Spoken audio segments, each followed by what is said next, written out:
پیشرفت و ترقیات و فتح و نصرت و ملت اینا. تاجیک ملت فرهنگی حمایت مردم و ثبات مهمترین امکانات در 4 فصل سال برای سیر و اقتصادی، سیاحت، صنعتی و کشاورزی و آزمون‌های اجتماعی و جمهوریوی، جمعیت. راهنمای جامعه، آینده خانه باد امید وطن تاجیکان محبوب دنیا. ما تاجیکستانی آزاد و صاحب اختیار.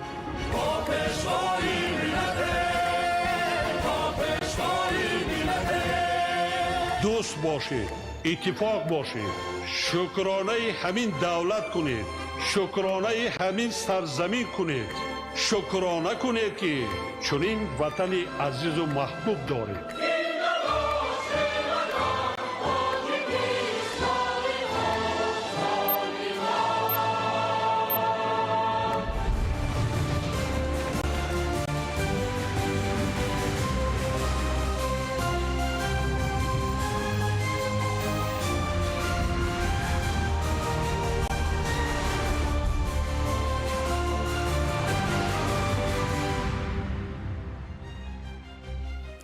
ассалому алайкум бинандагони гиромӣ, нашри муфассали барномаи иттилоотии ахборро мустақиман манзуратон менамоем. Дар студия манучер Маҳкамзода. 16 июн дар шаҳри Душанбе ҷаласаи шӯрои Маҷлиси Миллии Маҷлиси Олии Ҷумҳурии Тоҷикистон баргузор мегардад. Ҷаласаи шӯрои Маҷлиси Миллии Маҷлиси Олии Ҷумҳурии Тоҷикистон дар асоси қарори раиси Маҷлиси Миллии Маҷлиси Олии Ҷумҳурии Тоҷикистон 16 июн соати 9 доир карда мешавад. 16 июни соли 2026 соати 10 иҷлосияи шашуми Маҷлиси Миллии Маҷлиси Олии Ҷумҳурии Тоҷикистон даъвати ҳафтум баргузор мегардад. аъзои Маҷлиси Миллии Маҷлиси Олии Ҷумҳурии Тоҷикистон 15 июни соли 2026 аз соати 9 то соати 17 ва 16 июни соли 2026 аз соати 8 то 9 дар шӯъбаи ташкилии дастгоҳи Маҷлиси Миллии Маҷлиси Олии Ҷумҳурии Тоҷикистон ба қайд гирифта мешаванд. дар иҷлосияи шашуми Маҷлиси Миллии Маҷлиси Олии Ҷумҳурии Тоҷикистон даъвати ҳафтум барраси Қонуни Конститутсионии Ҷумҳурии Тоҷикистон оид ба ворид намудани тағйиру иловаҳо ба Қонуни Конститутсионии Ҷумҳурии Тоҷикистон дар бораи судҳои Ҷумҳурии Тоҷикистон, қонунҳои Ҷумҳурии Тоҷикистон дар бораи таҳсилоти ибтидоии касбӣ ва дар бораи таъмини ҳуқуқ ва ҳифзи иҷтимоии шахсони маъюбият дошта, қонунҳои Ҷумҳурии Тоҷикистон дар бораи ворид намудани тағйиру иловаҳо ба Қонуни Ҷумҳурии Тоҷикистон дар бораи маориф, оид ба ворид намудани тағйиру иловаҳо ба Қонуни Ҷумҳурии Тоҷикистон дар бораи шикор ва хоҷагии шикор ва дигар қонунҳои қабул намудаи Маҷлиси намояндагони Маҷлиси Олии Ҷумҳурии Тоҷикистон дар назар дошта шудааст. Телефонҳо 221 98 35 223 19 48. имрӯз дар ноҳияи синои шаҳри Душанбе бо иштироки раиси Маҷлиси Миллии Маҷлиси Олии Ҷумҳурии Тоҷикистон, раиси шаҳри Душанбе муҳтарам Рустами Эмомалӣ ва президенти Ассотсиатсияи байналмилалии бокс Умар Кремлёв ба корҳои сохтмонии маҷмаи муосири бокс ва меҳмонхонаи панҷситорадор санги асос гузошта шуд. иншооти мазкур дар доираи сиёсати созандагию бунёдкорӣ ва рушди инфраструктури варзишиву сайёҳии пойтахт бунёд гардида барои фароҳам овардани шароити мусоид ҷиҳати баргузории мусобиқаҳои байналмилалӣ ва қабули меҳмонон мусоидат хоҳад кард. 13 июн раиси Маҷлиси Миллии Маҷлиси Олии Ҷумҳурии Тоҷикистон, раиси шаҳри Душанбе муҳтарам Рустами Эмомалӣ бо ҳамроҳии президенти Ассотсиатсияи байналмилалии бокс Умар Кремлёв дар ноҳияи Синои пойтахт бо гузоштани санги асос ба корҳои сохтмонии маҷмаи бокс ва меҳмонхонаи панҷситорадор оғоз бахшиданд. зимни шиносоӣ ба раиси шаҳр муҳтарам Рустами Эмомалӣ иттилоъ дода шуд ки маҷмаи бокс дар масоҳати 215 гектар сохта шуда аз 3 ошиёна бо 7000 ҷойи нишаст ва таваққуфгоҳ бо 204 ҷойи мошин иборат мебошад. ҳамчунин ҷиҳати дар сатҳи баланди ташкилӣ баргузор намудани мусобиқаҳои ҷумҳуриявию байналмилалӣ дар паҳлӯи маҷмаъ меҳмонхонаи муҳташами панҷситорадор дорои 340 ҳуҷраҳои барҳавои люкс ва стандарт хоҳанд буд. баъд аз шиносоӣ муҳтарам Рустами Эмомалӣ ба масъулон ва сохтмончиён барои дар муҳлати муайян гардида ва бо сатҳ ва сифати баланду ҷавобгӯ ба стандартҳои ҷаҳонӣ сохтани маҷмаи мазкур дастур ва масъулиятҳои муфид доданд.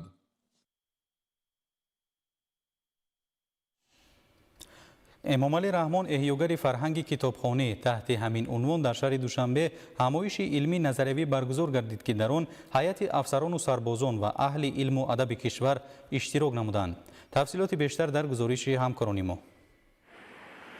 дар толори асосии вазорати мудофиа таҳти роҳбарии раиси комиссияи даъвати ҷумҳуриявӣ муовини сарвазири ҷумҳурии тоҷикистон Дилрабо Мансурӣ ҷаласаи комиссияи даъвати ҷумҳуриявӣ оид ба ҷамъбасти даъвати баҳории шаҳрвандон ба сафи қувваҳои мусаллаҳи кишвар баргузор шуд. маҳз бо таваҷҷӯҳ ба дастгириҳои пайвастаи президенти ҷумҳурии тоҷикистон пешвои миллат муҳтарам Эмомалӣ Раҳмон ва андешидани чораҳои зарурӣ нақшаи даъвати баҳории шаҳрвандон ба сафи артиши миллӣ пеш аз муҳлат бо сифати баланд иҷро гардид.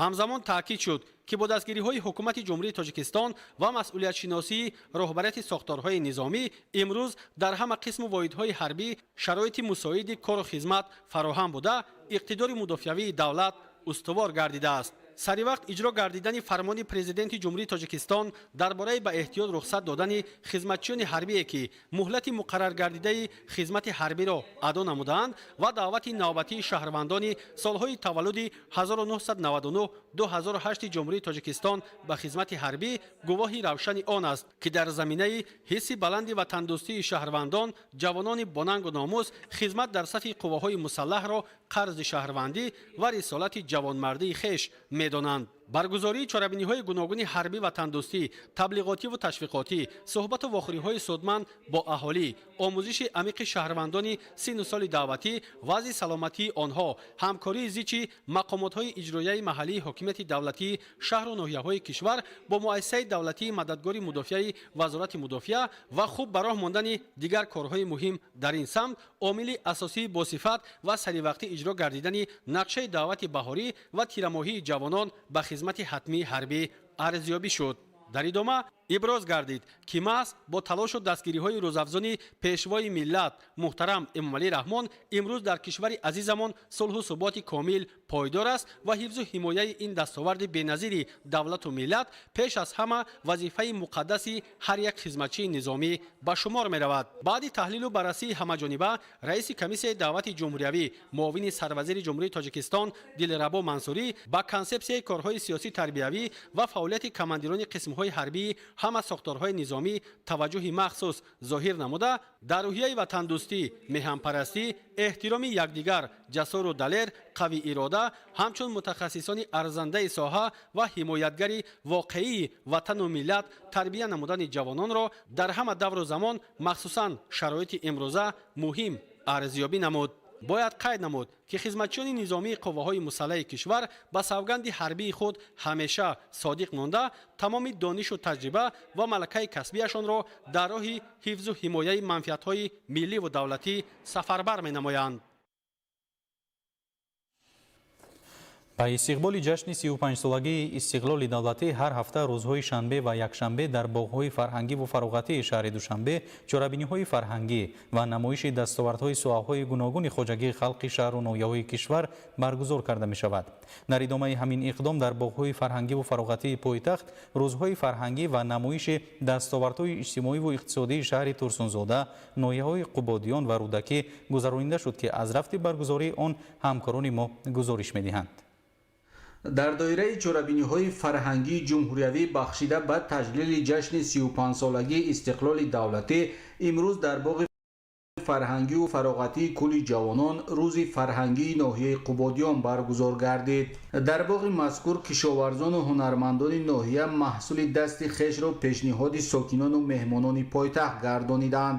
ҳадафи асосии ин ташаббус танҳо баргузории чорабиниҳои идона набуда, балки таҳкими фазои ягонаи фарҳангии мамлакат мебошад. барои сокинони пойтахт ин имконияти мусоид аст то бо фарҳангу суннатҳои минтақаҳои гуногуни кишвар аз наздик шинос шаванд.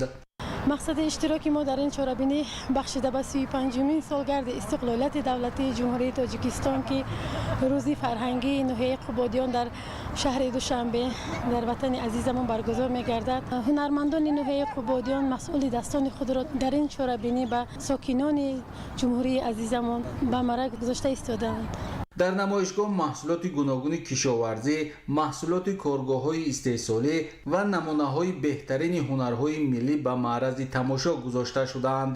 дар чорабинӣ масъулини мақомоти иҷроияи ҳокимияти давлатии ноҳияи Қубодиён, намояндаи ҳукумати ҷумҳурии Тоҷикистон, мақомоти иҷроияи ҳокимияти давлатии шаҳри Душанбе, аҳли фарҳангу ҳунар, ساکنان و مهمانان پایتخت اشتراک نموده با دستاوردهای اجتماعی و اقتصادی و فرهنگی ناحیه که در آن نمونه‌های چکندوزی، گلدوزی، کندکاری و دیگر هنرهای عنعنوی مردمی ناحیه از نزدیک شناس گردیده به مهارت هنرمندان بهای ارزنده دادند.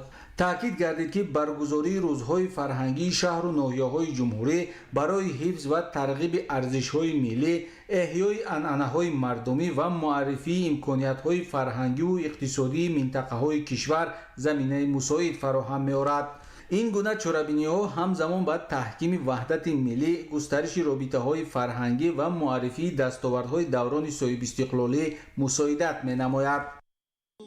در دایره тадбирҳои фарҳангӣ ба ифтихори ҷашни 35-солагии истиқлоли давлатӣ шаҳри Турсунзода рӯзҳои фарҳангии худро дар боғи фарҳангии фароғатии ирами шаҳри Душанбе баргузор намуд. Ин чорабинии фарҳангӣ бо иштироки намояндагони ҳукумати ҷумҳурии Тоҷикистон, мақомоти иҷроияи ҳокимияти давлатии шаҳри Душанбе ва шаҳри Турсунзода, аҳли фарҳангу ҳунар ва сокинону меҳмонони пойтахт баргузор гардида бозгӯи дастовардҳои назарраси шаҳри Турсунзода дар даврони соҳибистиқлолӣ арзёбӣ гардид.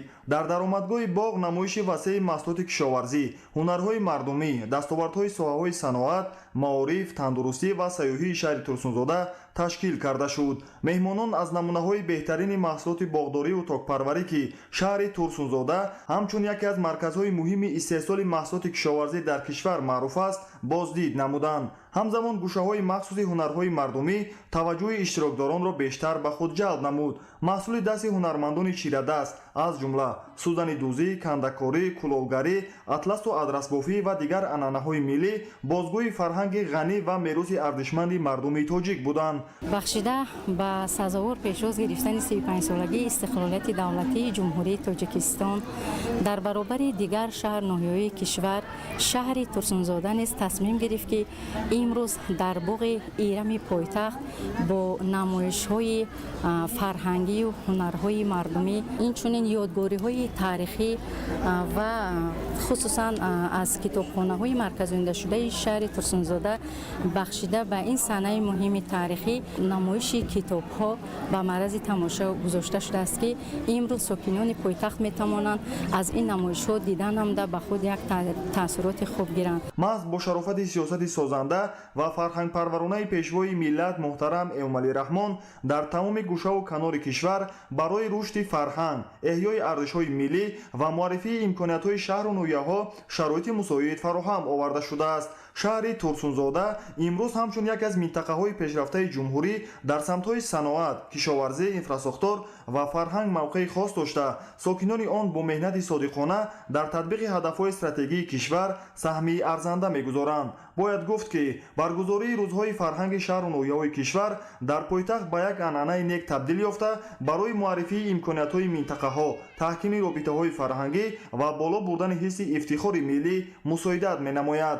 рӯзҳои фарҳангии шаҳри Турсунзода дар боғи Иран боиси таваҷҷӯҳи зиёди сокинону меҳмонони пойтахт гардида, ҳамчун ҷузъи муҳими чорабиниҳои ҷумҳуриявӣ ба истиқболи ҷашни 35-солагии истиқлоли давлатӣ бо рӯҳияи баланди ватандорӣ ва арзгузорӣ ба арзишҳои миллӣ роҳандозӣ гардид. дар доираи тадбирҳои ҷашнӣ бахшида ба 35-солагии истиқлолияти давлатии ҷумҳурии Тоҷикистон ва татбиқи иқдомҳои фарҳангии ҳукумати кишвар, рӯзҳои фарҳангии шаҳру ноҳияҳои ҷумҳурӣ аз 6 июн то 23 августи соли равон дар боғҳои фарҳангию фароғатии шаҳри Душанбе баргузор мегарданд. дар ҳафтаи дуюми ин чорабинии муҳими фарҳангӣ ноҳияи рӯдакӣ дастовардҳои назарраси иҷтимоиву иқтисодӣ ва фарҳангии худро дар боғи фарҳангию фароғатии Абулқосим Фирдавсии пойтахт муаррифӣ намуд. намоиши маҳсулоти кишоварзӣ ва саноатӣ, ҳунарҳои мардумӣ, анъанаҳои миллӣ ва барномаи пурмуҳтавои фарҳангӣ таваҷҷӯҳи сокинону меҳмонони шаҳри Душанберо ба худ ҷалб кард. рӯзҳои фарҳангии ноҳияи рӯдакӣ дар шаҳри Душанбе, пойтахти азизамон, қалби Тоҷикистони азизамон имрӯз гузашта истодааст ки мо сокинони ноҳияи рӯдакӣ ҳама дастовардҳое ки дар 35 соли замони истиқлол ба даст овардаем, имрӯз пешкаши сокинони пойтахти азизамон гарда истодаем. ҳама намуди маҳсулотҳои кишоварзӣ, саноатӣ, дигар маҳсулотҳои доруворӣ, аз он ҷумла ҳунармандӣ дар ҳама бахшҳои хоҷагии халқи ноҳия тамоми дастовардҳое ки дар замони истиқлол имрӯз ба даст овардааст пешкаши сокинони пойтахт гардонидаем. ноҳияи рӯдакӣ ки яке аз калонтарин ноҳияҳои тоҷикистон ба ҳисоб меравад дар таъмини бозори истеъмоли шаҳри душанбе ва дигар шаҳру ноҳияҳои мамлакат саҳми арзанда дорад. бояд гуфт ки имрӯз ноҳияи рӯдакӣ бо дастовардҳои навини худ дар самтҳои гуногуни ҳаёти ҷомеа мавқеи хос дорад. маҳз бо шарофати сиёсати созандаи пешвои миллат муҳтарам эмомалӣ раҳмон ва меҳнати содиқонаи сокинон симои ноҳия сол аз сол дигаргун гардида даҳҳо иншооти иҷтимоӣ истеҳсолӣ ва хизматрасонӣ бунёду навсозӣ гардида ва ҳамарӯза корҳои ободонию созандагӣ дар ҳудуди шаҳраку деҳоти ноҳия бо дастгирии мақомоти иҷроияи ҳокимияти давлатии ноҳия дар ҳамкорӣ бо соҳибкорони ватанӣ ба истиқболи ҷашни 35-солагии истиқлоли давлатӣ ҷараён дорад. зимни баргузории рӯзҳои фарҳангӣ намояндагони ҳукумати ҷумҳурии тоҷикистон мақомоти иҷроияи ҳокимияти давлатии ноҳияи рӯдакӣ ва шаҳри душанбе аз маҳсули дасти ҳунармандон намунаҳои санъати мардумӣ таомҳои миллӣ ва дастовардҳои бахшҳои гуногуни хоҷагии халқи ноҳияи рӯдакӣ боздид намуда бо имкониятҳои фарроғ ва иқтидори рушди ин гӯшаи бостонии кишвар аз наздик шинос шуданд.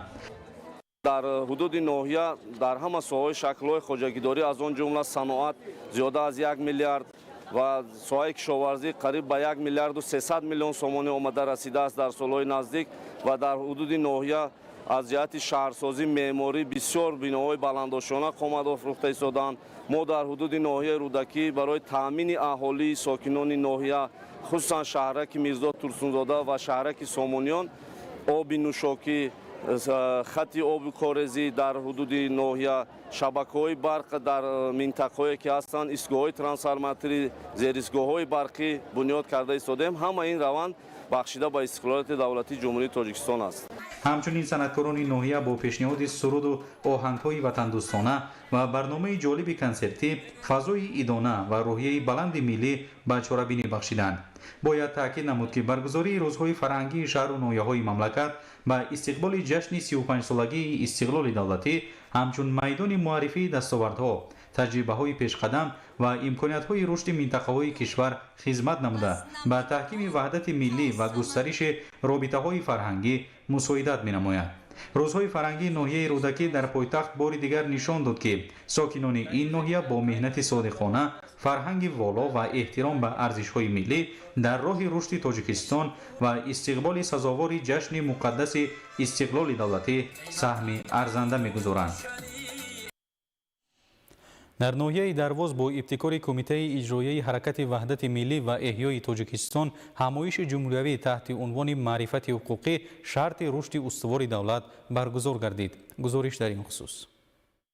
12 май соли равон саҳни гимназияи рақами 1 барои хонандагони болаёқат дар ноҳияи дарвоз аз рафту омади мардум барои иштирок дар ҳамоиши ҷумҳуриявӣ дар мавзӯи маърифати ҳуқуқӣ шарти рушди устувори давлат симои нав гирифт. дар ҳамоиши ҷумҳуриявӣ таҳти унвони маърифати ҳуқуқӣ шарти рушди устувори давлат раиси кумитаи иҷроияи ҳаракати ваҳдати миллӣ ва эҳёи тоҷикистон иштирок ва суханронӣ намуданд. бояд ёдовар гардид ки ҳадаф аз баргузории ҳамоиши ҷумҳуриявӣ баланд бардоштани маърифати ҳуқуқӣ таҳкими ваҳдати миллӣ арҷгузорӣ ба хидматҳои пешвои миллат ҳифзи сулҳу субот эҳтироми ҳуқуқу озодиҳои инсон ва шаҳрвандро ташкил дода зикр гардид ки замони соҳибистиқлолии кишвар барои мардуми шарифи тоҷикистон шароити мусоидро барои зиндагӣ дар фазои сулҳу суботи кишвар фаъолияти пурсамар дар дилхоҳ вазифа шароит барои таҳсил ва дигар имкониятҳо фароҳам овард. маҳз ваҳдати миллӣ ва истиқлолият аст ки тоҷикистони мо имрӯзҳо ҳамчун давлати ташаббускор ва мутамаддин дар арсаи ҷаҳонӣ маъруфият пайдо карда ба сӯи рушди иқтисодӣ ва иҷтимоӣ гомҳои устуворо гузошта истодааст ки вилояти мухтори кӯҳистони бадахшон низ дар ин росто ба муваффақиятҳои назаррас ноил гардидааст. ҳамаи ин маҳз бо ҷаҳду талоша пешвои миллат президенти ҷумҳурии тоҷикистон муҳтарам эмомалӣ раҳмон ба даст оварда шуда ҳар як шаҳрванди кишвар вазифадор аст ки ин неъмати бебаҳоро муҳофизат намояд.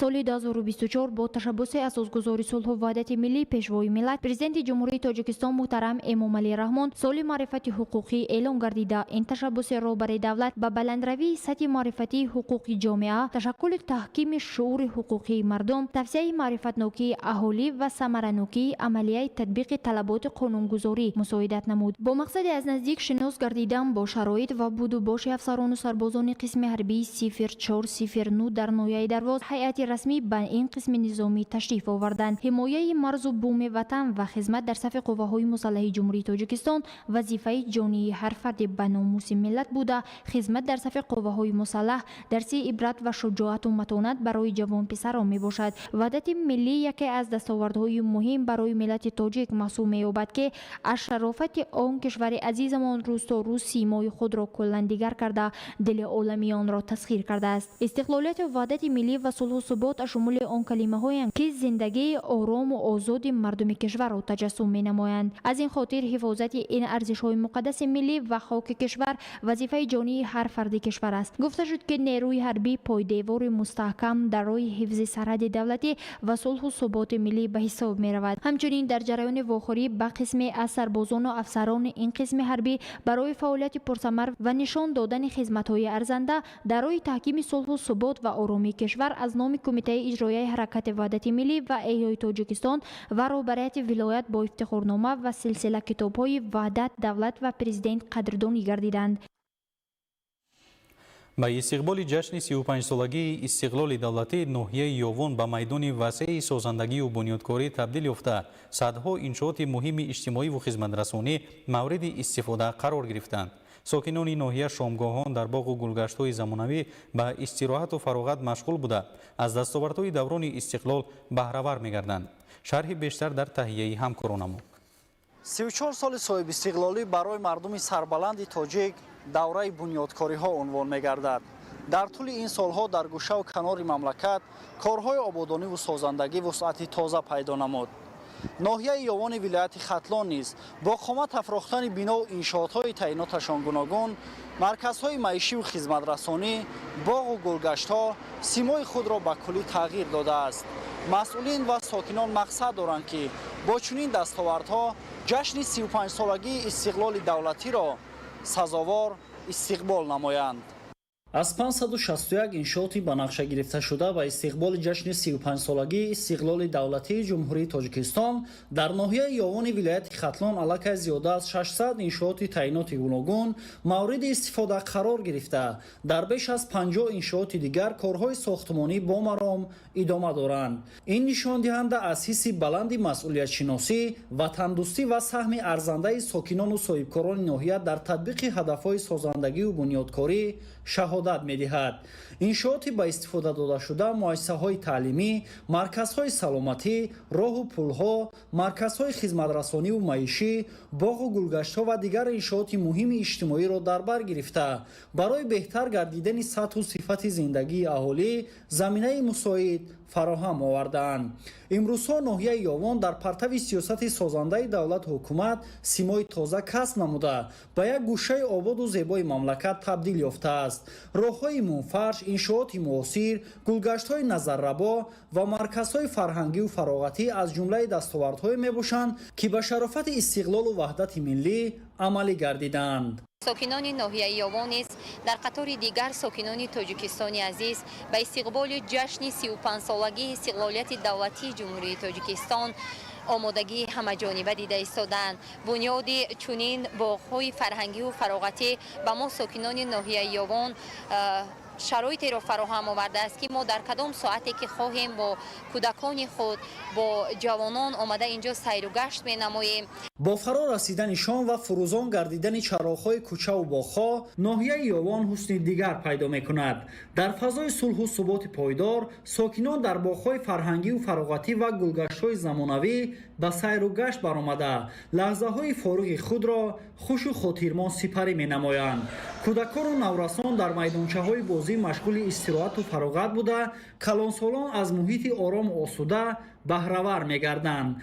واقعا هم ما جوانان دوران صاحب استقلالی وطن شکرانه از آن می‌نماییم که در چنین وطن تنج و آرام به سر می‌بریم. ما شامگاهان با دوستان خود به سیر و سیاحت برآمده در چنین باغ‌های فراغتی گشت و گذار می‌نماییم.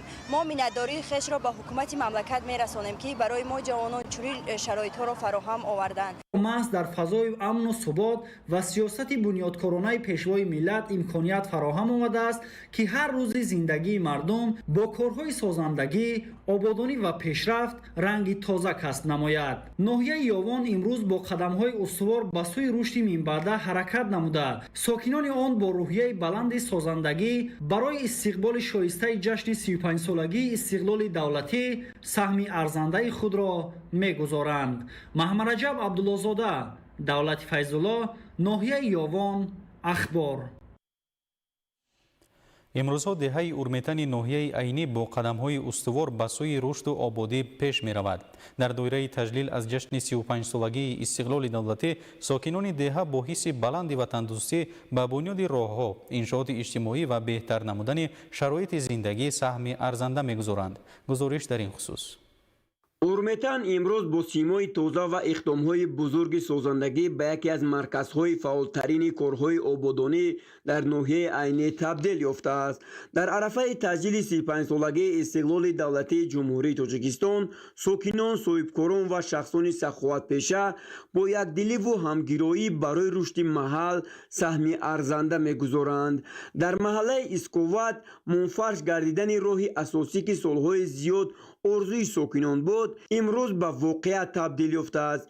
این راه شرایط مساعد حرکت را برای اهالی فراهم آورده، دسترسی به مؤسسه‌های تعلیمی، خدمت‌رسانی و دیگر مرکزهای مهم را آسان نموده است. همزمان ساختمان کودکستان خصوصی و بیمارخانه زمانوی از جمله مهمترین لایحه‌های اجتماعی محسوب می‌یابند که بعد مورد استفاده قرار گرفتنشان برای بلند برداشتن سطح تعلیم و تربیت و بهتر نمودن خدمت‌رسانی طبی نقش مؤثر خواهد گذاشت. انشاءات نو نه تنها اینفراستراکتور دهه را تقویت می‌بخشد، بلکه برای بهتر نمودن سطح زندگی ساکنان و تربیت نسل سالم و باسواد زمینه استوار می‌گذارند. امروز ارمیتن با راه‌های آباد، انشاءات نوبنیاد و محیط سازنده‌اش نمونه واقعی پیشرفت دهات تاجیکستان است. هر یک اقدام عمل شده در این سرزمین ثمره صلح و ثبات، وحدت ملی و مهنت صافدلانه مردم بوده. از آن شهادت می‌دهد که ساکنان ارمیتن با افتخار از صاحب استقلالی کشور برای شکوفایی وطن سهم ارزنده می‌گذارند و جشن بزرگ ملی را با دستاوردهای نظررس استقبال می‌نمایند. اسلام الدین غیاث‌زاده، ناحیه عینی، اخبار. میوه‌های خشک تاجیکستان در بازارهای خارجی با مزه طبیعی و صفت بلندشان معرفگری نعمت‌های سرزمین آفتابی ما گردیدند. در شهر کانیبادام نیز کارخانه‌های استحصالی با استفاده از محصولات محلی فعالیت خود را گسترش داده برای افزایش صادرات سهم می‌گذارند. تفصیلات بیشتر در گزارش همکاران ما. در شهر کانیبادام در سمت عملی سازی هدف چهارم ملی صنعت کنونی با سرعت کشور تدبیرهای عملی راه اندازی می شوند. از جمله کارخانه های صنعتی با استفاده از امکانیت های فراوان کشاورزی و ذخیره های محلی فعالیت خود را گسترش داده در سمت استحصال محصولات رقابت پذیر سهم نظررس می گذارند. یکی از چنین کارگاه های استحصالی جمعیت دارای مسئولیت محدود کانیبادام می باشد که به کارکرد و بندوبست میوه خشک مشغول است. کارخانه مذکور با استفاده از تجربه استحصالی و تکنولوژی‌های معاصر امروز 4 نمود محصولات تیار استحصال می‌نماید. در اینجا میوه‌های خشک کارکرد گردیده مطابق به طلبات بازار با صفت بلند بندوبست می‌شوند. کارخانه ما با بندوبست میوه‌های خشک سر و کار دارد. اساساً ما 4 نمودی محصولات خارجی قشرها گفته بندوبست میکنیم. از این لحاظ در اینجا آمیخته میوه خشک به مثال کمپوت و 3 نمودی چخیلی که بازرگانی خود ما اشتغ میدهیم، 3 نمودی اشتغ رو بندوبست میکنیم. آنها در نمودی 8 کیلوینه و 4.5 کیلوینه به صادرات برآورده می شود. برای تامین فعالیت منتظم اشیای خام اساساً از خواجگی‌های کشاورزی شهرهای کونیبادام، اسفره و ناحیه‌های اشت دسترس کرده می شود. این همکاری سودمند امکان می دهد که محصولات وطنی با صفت خوب آماده گردیده همزمان برای دهقانان بازار استوار فروش فراهم شود. طبق معلومات اقتدار استحصالی کارخانه در یک سال تا 800 تن محصولات را تشکیل می دهد. در برابر تامین بازار داخلی قسم زیادی محصولات استحصال شده به فدراسیای روسیه صادرات می گردد. محصولات کارخانه با تمغه و بندوبست زمانوی پیشنهاد شده در بازارهای خارجی نیز خریداران خود را پیدا نموده است. فعالیت چنین کارخانه ها در برابر رشد صنعتی کارکرد اینچنین برای تأسیس جایهای نوی کاری، افزایش صادرات و استفاده ثمرناک محصولات کشاورزی مساعدت می نماید. صابر ایوبی، صاحبان قربان، شهر کونیبادام، اخبار. در ناحیه شهرستان کارهای انجامدهی یکی از انشاءات نوی صنعتی کارخانه استحصال آبهای تشنه‌شکن جمعیت دارای مسئولیت محدود آب بهار به مرحله نهایی رسیده است. این کارخانه در دایره تطبیق هدف چهارم ملی صنعتی کنونی با سرعت کشور بنیاد گردیده است. گزارش فردوس عمرزاده و آرزو معروفزاده. در ناحیه شهرستان باز یک اقدام سازنده و آینده‌ساز در راه تطبیق هدف چهارم ملی صنعتی کنونی با سرعت کشور عملی می‌گردد. عین زمان کارهای نهایی و سنجشی در کارخانه نوی که فعالیتش به استحصال آبهای تشنه‌شکن روانه گردیده است با سرعت بلند ادامه داشته در روزهای نزدیک انشاءات مهم صنعتی به استفاده داده خواهد شد. این تشبث ارزشمند در دایره سیاست سازنده پیشوای ملت پرزیدنت جمهوری تاجیکستان محترم امامعلی رحمان و بخشیده به سال وسعت دادن کارهای آبادانی و سازندگی و تقویت و تحکیم خودشناسی و خودآگاهی ملی راه‌اندازی گردیده است. مهمتر از همه اقدام‌های سازنده نمونه روشن همکاری ثمرناک مقامات محلی و بخش خصوصی در راه رشد اقتصادی ملی به شمار می‌رود. کارخانه با دستگیری مقامات اجرایی حکومت دولتی ناحیه و تشبث سازنده صاحبکار وطندوست سلطان عمرزاده بنیاد شده با تجهیزات و تکنولوژی‌های معاصر کارکرد، استحصال و بندوبست محصولات تامین گردیده است. در کارگاه استحصالی جمعیت دارای مسئولیت محدود آب بهار تمام روندهای استحصالی مطابق به طلبات معاصر صنعتی به راه مانده می‌شوند که این عامل مهم رقابت‌پذیری محصولات وطنی در بازار خواهد بود. کارخانه در مساحت 0.5 گکتار بنیاد گردیده آب استحصال شونده از چشمه‌های زیرزمینی موضع خرمدره ناحیه شهرستان استخراج می‌شود. به گفته متخصصان آب از لحاظ اکولوژی تازه بوده به معیارهای مقرر شده صفت جوابگو میباشد. طبق اطلاع مسئولان اقتدار استحصالی کارخانه در یک ماه تا 70,000 لیتر آبهای تشنه‌شکن را تشکیل می‌دهد. محصولات مذکور در ظرف‌های گوناگون حجم استحصال شده می‌تواند طلبات بازار داخلی را با محصولات با صفت وطنی تامین نماید. کارخانه ما دارای لابراتوری بوده در آبی که از خارج زمین گرفته میشه آن رو آزمایش کرده، سنجش کرده برای استحصالات آماده می‌کنیم. آبی که ما استحصال می‌کنیم آب طبیعی شفاور شده برای سلامتی انسان فایده داره. طبق نقشه گنرالی کارخانه نوی صنعتی از بینه‌های استحصالی، آزمایشگاه، جمع‌شوی آب، انبار نگهداری محصولات و آشخانه برای کارمندان عبارت میباشد. تشبث سازنده صاحبکار سلطان عمرزاده بازگوی آن است که صاحبکاران وطندوست امروز خود را شریک فعال دولت در روند رشد اقتصادی و آبادی وطن می‌حسابند. محض چنین اقدام‌های بنیادکارانه می‌توانند به تحکیم اقتدار استحصالی کشور، کاهش وابستگی از واردات و تحکیم موقع محصولات وطنی در بازار مساعدت نمایند. با مورد استفاده قرار گرفتن این کارخانه ناحیه شهرستان باز یک قدم استوار به سوی رشد صنعتی گذاشته سهم خود را در تطبیق استراتژی‌های ملی رشد کشور باز هم بیشتر خواهد کرد. فردوس عمرزاده، آرزو معروفزاده، ناحیه شهرستان، اخبار. از جانب کارمندان ریاست کمیته بخطری عضوقواری در ولایت سوغد بهر پیشگیری از راه یافتن محصولات پس‌صفت در بازار و مرکزهای سودا کارهای فهماندهی بین اهالی و صاحبکاران گذرانیده شد. در نزد بازارها آزمایشگاه بخطری عضوقواری عمل می‌کند و هر محصولات بعد تشخیص پیشنهاد کرده می‌شود. گزارش محمود احمدزاده و دلشاد یوسفی. به مناسبت روز بین المللی حمایت حقوق استعمال کنندگان، متخصصان ریاست کمیته بخطری عضوقواری نزد حکومت جمهوری تاجیکستان در ولایت سوغد که نظارت را اساساً در سمت بیطاری و ذات‌پروری، فیتوسانیتاری و карантини растани ва тухмӣ амалӣ менамоянд бо мақсади риояи қоидаву меъёрҳои муқарраршудаи фурӯш ва нигоҳдории маҳсулоти ғизоӣ аз қабили гӯшт ва маҳсулоти гӯштӣ, шир ва маҳсулоти ширӣ, тухми парранда ва асали табиӣ дар бозор ва нуқтаҳои фурӯши маҳсулоти озуқавории шаҳри Хуҷанд бо фурӯшандагон суҳбату вохӯриҳо ташкил ва тартиби кору фаъолият, риояи қоидаву талаботи ташхис ва баъдан пешниҳоди маҳсулот ба харидоронро фаҳмониданд. ҳамзамон дар ин тадбири муҳим меъёрҳои ҳуқуқии муносибати байни истеъмолкунанда, фурӯшанда ва истеҳсолкунандаи мол ки дар қонунгузории мамлакат муайян гардидааст, шарҳу тавзеҳ дода шуд.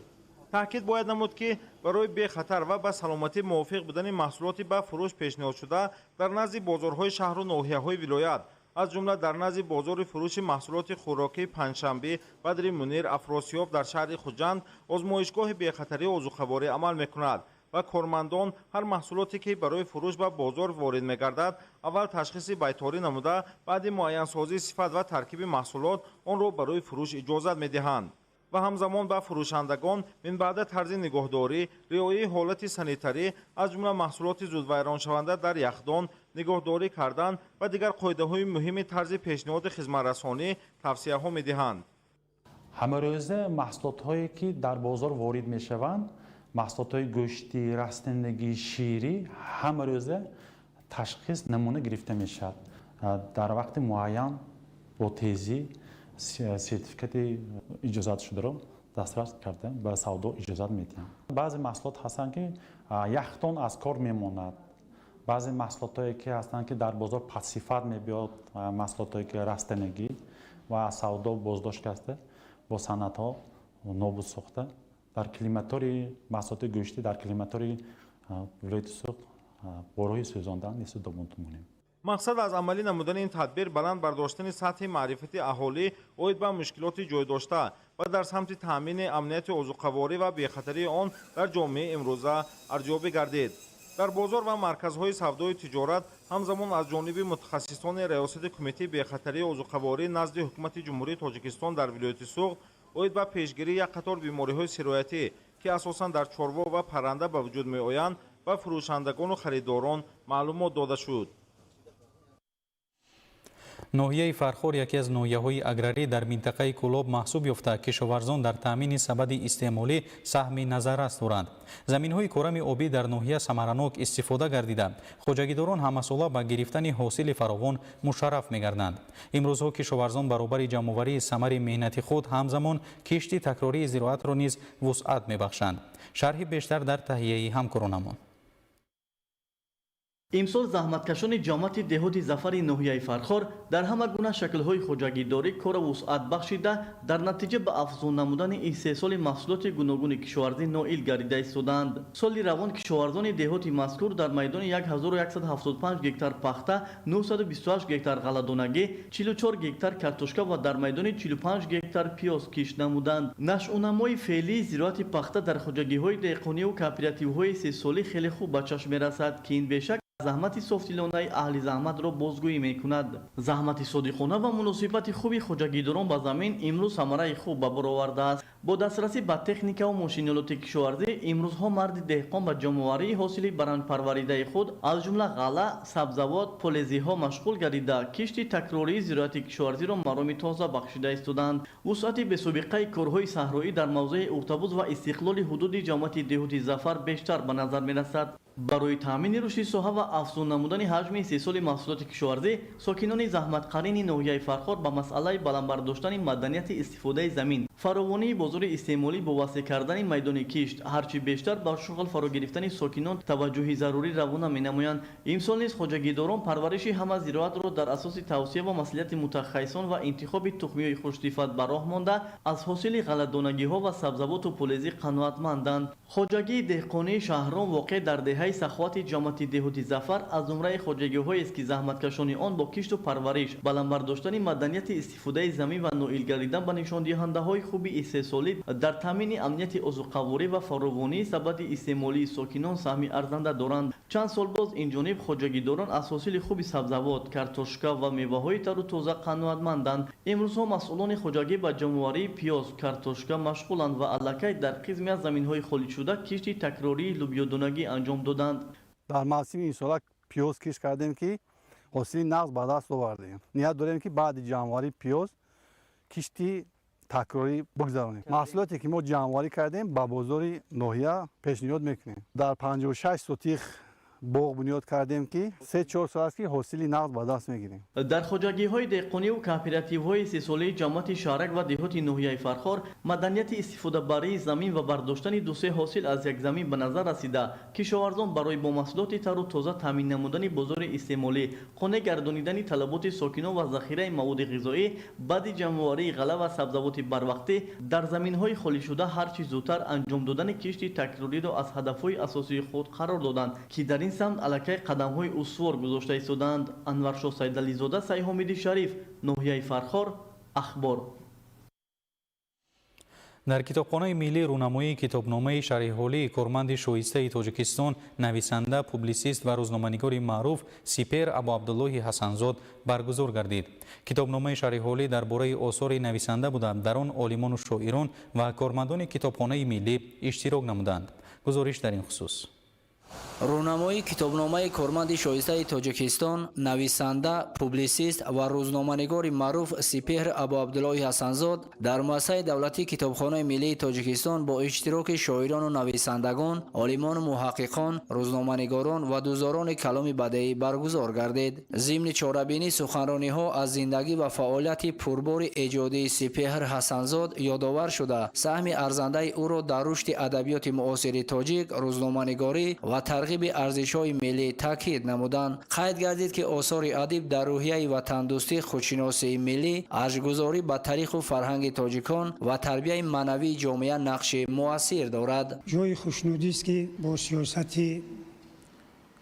وحدت سالارانه پیشوای معظم ملت محترم امام علی رحمان، چاره‌بینی‌های سطح عمومی جمهوریوی و سطح بین المللی در مملکت عزیز ما جمهوری تاجیکستان آفتابرویه جریان دارند. از جمله رونمایی کتاب بنده، آثارنامه شرح حالی از جانب دستاندرکاران کتابخانه ملی دستگاه اجرایی پرزیدنت جمهوری تاجیکستان صورت گرفته. به این واسطه آثار ارزشمند ادیبان تاجیک، هنرمندان ورزیده و در مجموع اشخاصی که تار و پودش، وجودش، سجودش به این ملک و میهن اجدادی می سوزد صورت می گیرد. اشتراکچیان ابراز داشتند که کتابنامه رونمایی شده فراگیر معلومات مکمل اوید به حیات و فعالیت ایجادی، کتاب‌ها، مقاله‌ها، مصاحبه‌ها و دیگر آثار مؤلف بوده برای محققان، آموزگاران، دانشجویان و هواداران ادبیات همچون سرچشمه مهم خدمت خواهد کرد. به هر یک آب و خاک این وطن ما باید صادق باشیم. ما باید طور ایجاد و پیکار داشته باشیم که ملت ما با صداقت اصلیش، با وطنداریش، با تمامی اون شرفمندی که در گذشته داشتیم و حالا نیز داریم این از کنار از چشمها دور نماند.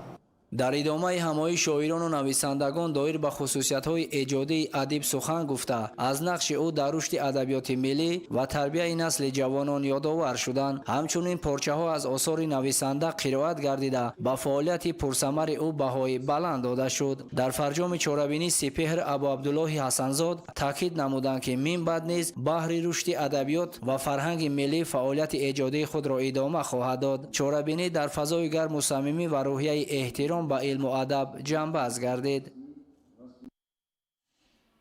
روزی عمومی جهانی دونوران خون همساله در کشور تجلیل کرده می شود که در این معرکه مهم کارمندان ساحه‌های گوناگون فعالانه اشتراک می نمایند. در مرکز جمهوری علمی خون و فیلیال‌های آن در ولایت‌ها شرایط خوب فراهم بوده شعبه‌های دونوری تشکیل کرده شدند. گزارش در این خصوص. در ارتباط با روز یوم جهانی دونوری خون در مرکز جمهوری علمی خون و فیلال‌های آن در ولایت‌های کشور معرکه خونسپاری به‌مزد برگزار گردید. در این اقدام کارمندان وزارت و اداره‌ها، تشکیلات و مؤسسه‌ها و نمایندگان قشرهای گوناگون جامعه با روحیه بلند وطن‌دوستی و انسان‌دوستی فعالانه اشتراک نمودند. در سال‌های صاحب استقلالی برابر رشد ثبات ساحه‌های گوناگون مملکت، بهتر گردن سطح زندگی اهالی و بلند شدن معرفت شهروندان اوید به اهمیت دونوری، حرکت دونوری نیز به طور نظررس رشد کرده است. امروز تامین بیماران و نیازمندان با خون بی خطر و با صفت یکی از سمت‌های مهم سیاست اجتماعی دولت به حساب می‌رود. یکی از عامل‌های اساسی رشد ساحه خون تشکیل حرکت دونوری میباشد. در این سمت متخصصان مرکز جمهوری علمی خون پیوسته کارهای فهماندهی و معرکه‌های اطلاعاتی را راه‌اندازی نموده بهر بلند برداشتن معرفت اهالی، مخصوصاً جوانان اوید به اهمیت خونسپاری و جلب شهروندان به صف دونوران چاره‌های مؤثر می‌اندیشند. Данное мероприятие дает возможность выразить благодарность донорам и дает условия для того, чтобы привлечь различные слои населения в ряды доноров. Процесс кроводачи абсолютно безопасно и полезно для человека. После кроводачи улучшается иммунная система, кроветворная система и снижается риск сердечных заболеваний и происходит омолаживание организма. نقش رهبران مؤسسه‌ها، خدمتچیان دولتی، سیاستمداران، نمایندگان اهل زیا و دیگر فعالان جامعه در رشد حرکت دونوری خیلی مهم میباشد. اشتراک آنها همچون نمونه عبرت برای جوانان خدمت نموده و زیاد گردن شماره دونوران اختیاری مساعدت میکند. مرحله به مرحله خون میسپاریم برای خاطر فشار ارتریالی خود را پس کردن، ایمونی سیستمی آدم را بلند میکند و اساساً این خونه که ما میتیم شاید یک آدمی که به این خون نیاز دارد و حیاتی وی در خطر است وی را نجات دهیم و این شرف است، این هم ناموس است، هم وطنداری است.